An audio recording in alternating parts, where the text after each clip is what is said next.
সুপ্রিয় দর্শক, ৫ই আগস্টের পর বাংলাদেশটা যেন একটা হাস্যরসের নাটক মঞ্চ হয়ে গেছে। মানে হাসির খোরাকের এমন কোনো ঘটনা নাই। এই যে ৫ই আগস্টের পরে যারা ক্ষমতা দখল করেছে যে সন্ত্রাসী গোষ্ঠী, এরা যে আসলে কোন লেভেলের মাদারবোর্ড, এরা যে কোন লেভেলের ফালতু, কোন লেভেলের অসভ্য, মানে তার যদি একটা চরম লেভেল, মানে আরেকটা চরম লেভেল আমি দেখাতে চাই, এমন একটা বিষয় নিয়ে আজকে আপনাদের সামনে হাজির হয়েছি। তরিন আফরোজ কালকে আদালতে হাজির হয়েছে, সেখানে উনি হাস্যোজ্জ্বল ছিলেন। সেই হাস্যোজ্জ্বল নাকি হাদিকে মারা হয়েছে এই জন্য হয়েছে, মানে সার্কাসের তো একটা লেভেল আছে, সেই লেভেলটাও তারা ওই জায়গাটাতে রাখে না। আমরা একটু আসলে ঘটনাটা দেখি, তারপরে এই যে ব্যাপারটা এটা নিয়ে আসলে যাবো যে এরা আসলে কত বড় ফালতু টাইপের একটা মানে লোকজন বা এই রিপোর্টার, এই যে ইটিভি এইটা রিপোর্টার যে রিপোর্টটা করেছে বা যে এই আইনজীবী কথাগুলো বলেছে, মানে এরা যে কতটা লোয়ার লেভেলের ফালতু অসভ্য, মানে অশিক্ষিত কুশিক্ষিত, এগুলো আর এগুলো আপনারা দেখলেই বুঝবেন। আমরা একটু শুনি আগে ভিডিওটা কি বলে।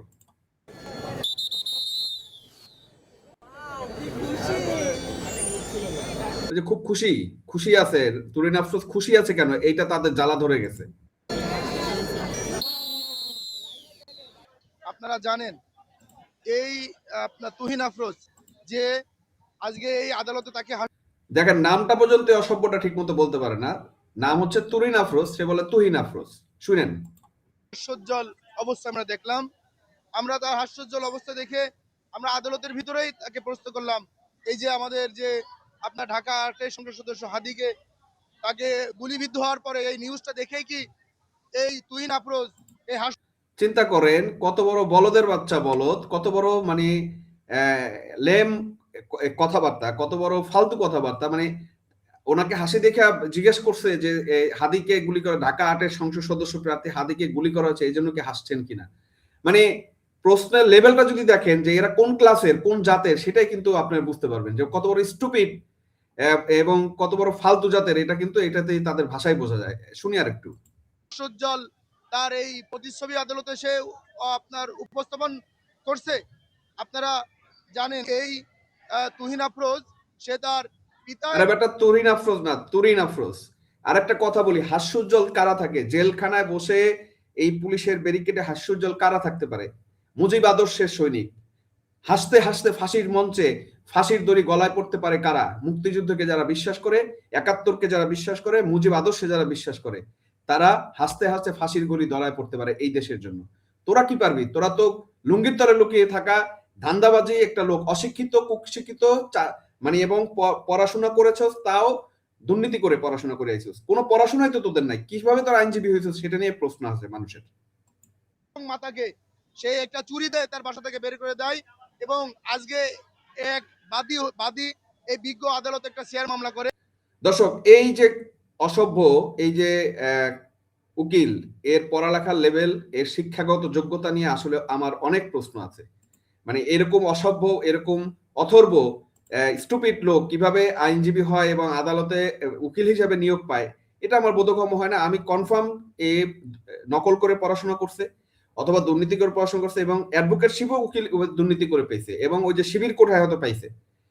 এগুলো হচ্ছে মানে বাস্তব প্রমাণ। তো আমরা আসলে বিশ্লেষণ করব এগুলো নিয়ে, যে বাংলাদেশে যে আদালত পাড়ায় আজ এই যে এমন কৌতুকপ্রদ এবং হাস্যকর ঘটনা যেগুলো ঘটছে, শুনলে মানে না হাসে কোনো উপায় নাই।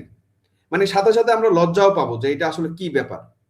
এই যে আমরা কথা বলছি ওসমান হাদিকে গুলি করার ঘটনা নিয়ে, যেটা বলতেছে যে ঘটনায় আদালতে উপস্থিত থাকা সাবেক প্রসিকিউটর তরিন আফরোজের বিরুদ্ধে যে অভিযোগ আনা হয়েছে তার রীতিমতো অখাদ্য আর ছাড়া কিছুই না। এটা কি অখাদ্য ছাড়া কিছু? আপনারা বলেন। কোন একজন আইনজীবী নাকি আদালতে দাঁড়িয়ে অভিযোগ করেন হাদিকে গুলি করার ঘটনায় তরিন আফরোজ নাকি হাস্যোজ্জ্বল ছিলেন। মানে কত বড়, মানে এটাকে আপনি কোন জায়গার এক্সকিউজ বলবেন, কোন জায়গার মানে একটা ব্লেম গেম বলবেন? মানে কত নিচে নামলে, কত বড় ননসেন্স হইলে তারা এই ধরনের কথা বলতে পারে, আপনি চিন্তা করেন। প্রশ্ন হলো কত বড় হাস্যকর এবং ফালতু কথাবার্তা একজন আইনজীবীর মুখ থেকে বের হতে পারে এই সব কথা?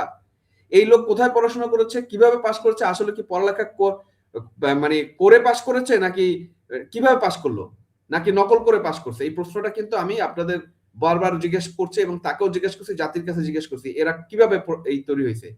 আজ আমরা এই যে বিশ্লেষণ করব এই হাস্যচল অভিযোগের পিছনে আসলে উদ্দেশ্যটা কি, কেন এই ধরনের অখাদ্য জামাত শিবিরের প্রোডাক্টরা আদালতে সার্কাস বানানোর চেষ্টা করছে এবং এদের কারা আদালতে সুযোগ দিয়েছে। ওসমান হাদির মতো একটি স্পর্শকাতর মামলায় আদালতে একজন আইনজীবীর এ ধরনের বক্তব্য শুধু হাস্যকর নয়, এই বিচার ব্যবস্থার প্রতি চরম উপহাস প্রহসন।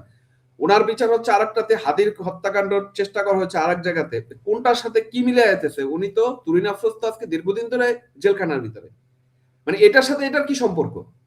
ছাগলের বাচ্চার একটা তো মানে ছাগলামির তো একটা লিমিট আছে।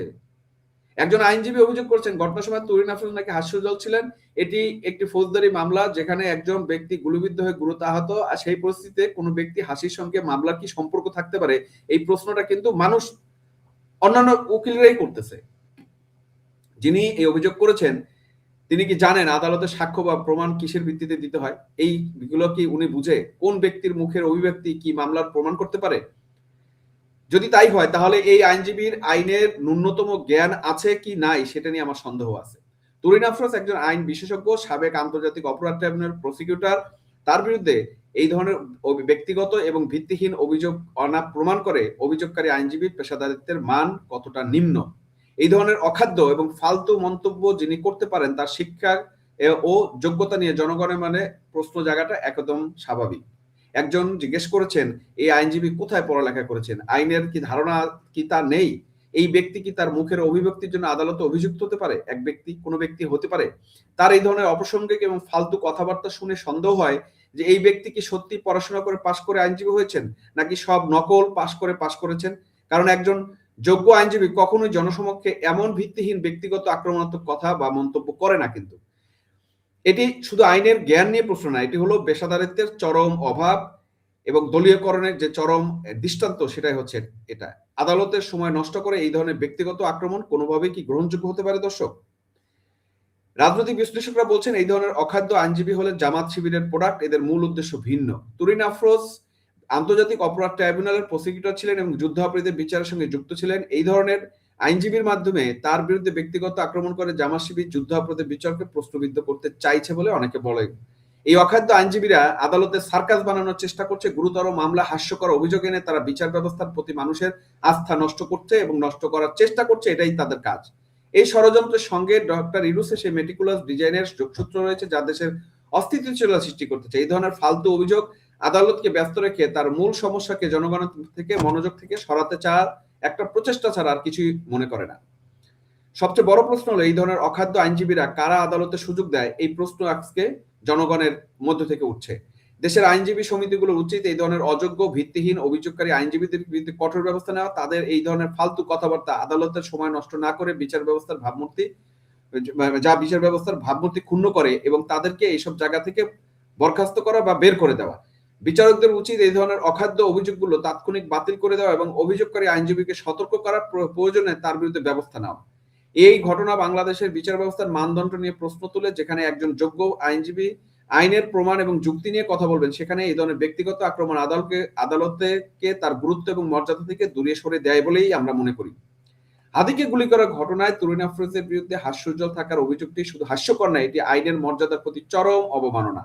এই ঘটনা প্রমাণ করে দেশের রাজনীতিতে এখনো এমন অখাদ্য এবং ফালতু আইনজীবী রয়েছেন যার ব্যক্তিগত বিদ্বেষ এবং রাজনৈতিক এজেন্ডা বাস্তবায়নের জন্য আইনের অপব্যবহার করে থাকেন। জনগণের দাবি এই ধরনের নকল করে পাশ করা জামাত শিবিরের প্রোডাক্টদের অবিলম্বে আদালত থেকে নির্মূল করা হোক। আদালতে যেন কোনো রাজনৈতিক সার্কাসের মঞ্চ না হয় তা নিশ্চিত হওয়া জরুরি।